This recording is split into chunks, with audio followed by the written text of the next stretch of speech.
America का बहुत बड़ा नुकसान हुआ है। अमेरिका छुपा रहा है। प्रिंस सुल्तान एयरबेस पर जो हमला हुआ था इसकी जानकारी कल मैंने आपको दी थी और सैटेलाइट इमेज भी दिखाई थी। लेकिन उस प्रिंस सुल्तान एयरबेस पर सिर्फ टैंकर बर्बाद नहीं हुआ, वहां पर अमेरिका का बहुत खतरनाक जासूसी जहाज, आपकी स्क्रीन पर देखिए, E3 सेंट्री EWACS, ये जासूसी जहाज था जिसकी कीमत लगभग $300 मिलियन। भाई अंदाजा लगाइए, $300 मिलियन का यह जहाज था डैमेज हुआ है। सोचिए अमेरिका कितना छुपा रहा है, कितनी बातें छुपाई जा रही हैं, लेकिन आप रज़ाग्राफी देख रहे हैं, आपको सच दिखाया जाएगा।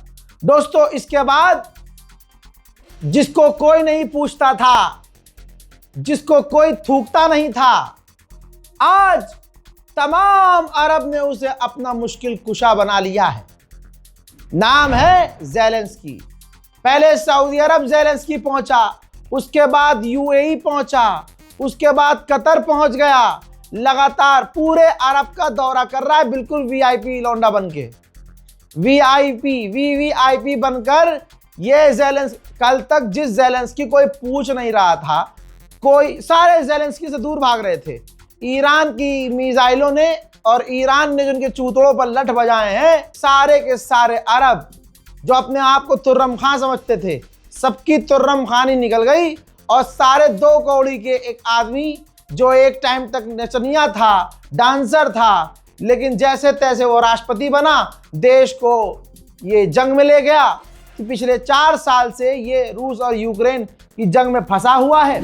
और ऐसे व्यक्ति, जिस व्यक्ति को डोनाल्ड ट्रंप पसंद नहीं करता, उस व्यक्ति के पास तमाम अरब देशों को कहना पड़ रहा है जाकर, भाई बचा लो यार। सऊदी अरब के हालात ये हैं कि 29 अमेरिकी सैनिक बुरी तरह से सऊदी अरब में घायल हुए हैं और कई टैंकर तबाह हो गए पूरी तरह से।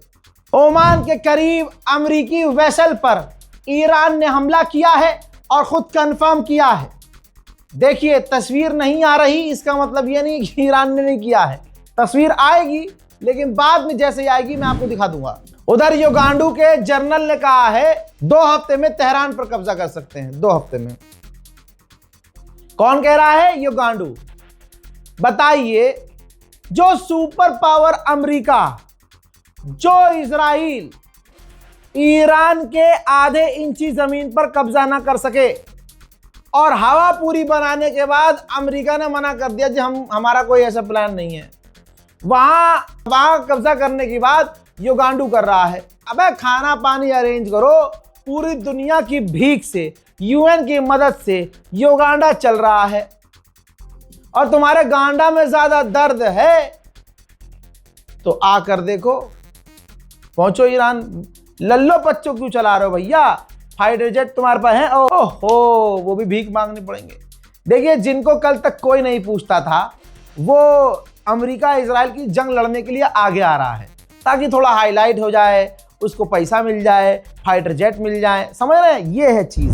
IRGC के कमांडर ने कहा है कि 500 अमेरिकी सैनिक मारे गए हैं या घायल हैं, और हम मिडिल ईस्ट को अमेरिका की फौज के लिए कब्रिस्तान बना देंगे। कहा था ना, जैसे जैसे वीडियोस आएंगी मैं आपको दिखाता रहूंगा। कुवैत के एयरपोर्ट को ईरान ने धुआं कर दिया। हस्बी अल्लाह व निअमल वकील।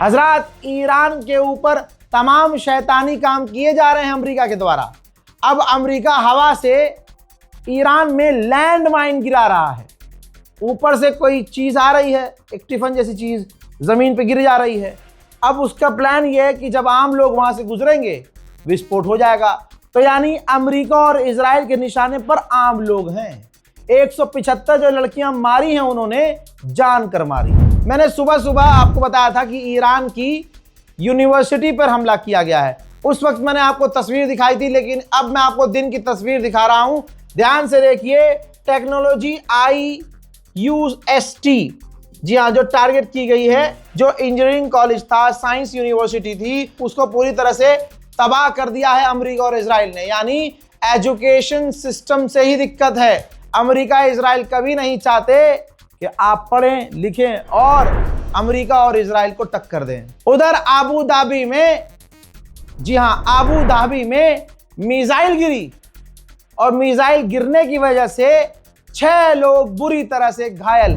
अमेरिका के लिए झटका यह है, जो रिपब्लिकन डोनाल्ड ट्रंप को सपोर्ट कर रहे थे इस जंग में, अब वो भी सपोर्ट नहीं कर रहे हैं। डोनाल्ड ट्रंप पूरी तरह से अकेला पड़ता हुआ नजर आ रहा। फाइनेंशियल टाइम्स ने क्या लिखा है, आप अगर पढ़ सकते हैं तो पढ़ लीजिए। डोनाल्ड ट्रंप की जंग यूएस इकोनॉमी को तगड़ा नुकसान दे रही है। हज़ार भारत के 2 और टैंकरों को ईरान ने अलाउ किया है। अलाउ, हमने मांगा है कि भैया जाने दो, तो ईरान ने अलाउ किया है। भारत के मुसलमानों ने ऐसी ऐसी तस्वीरें पेश की, मदद करने की ऐसी तस्वीरें ईरान ने देखी कि ईरान भी इमोशनल हो गया। ईरान ने 2 और भारतीय टैंकरों को निकलने की इजाजत दे दी है। हमारी भारत की नौसेना पर्शियन गल्फ में उस टैंकर को, जो हमारे 2 टैंकर आ रहे हैं, उसको एस्कॉर्ट करने के लिए इंतजार कर रही है। अब जब वो एस्कॉर्ट करेगी और उसकी वीडियो प्रॉपर तरीके से प्रोपेगेंडा मोदी जी बनवाएंगे और फिर उसको 500-500 रुपये में, जो मीम पेज है यहाँ इंडिया में, उनको भेजेंगे कि इसको एडिट करो, धुरंधर का गाना लगाओ और ऐसे दिखाओ कि जैसे भारत की नेवल फोर्सेस ईरान के परखच्चे उड़ाकर, मोदी जी खुद टैंकर पर सवार होकर भारत वो टैंकर लेके आए हैं। ये प्रोपेगेंडा कई दिनों से चल रहा है, लेकिन ये प्रोपेगेंडा फेल हो रहा है। लेकिन आप यही देखेंगे। फिलहाल के इस अपडेट में इतना ही। इस रिपोर्ट को शेयर कीजिए। जय हिंद।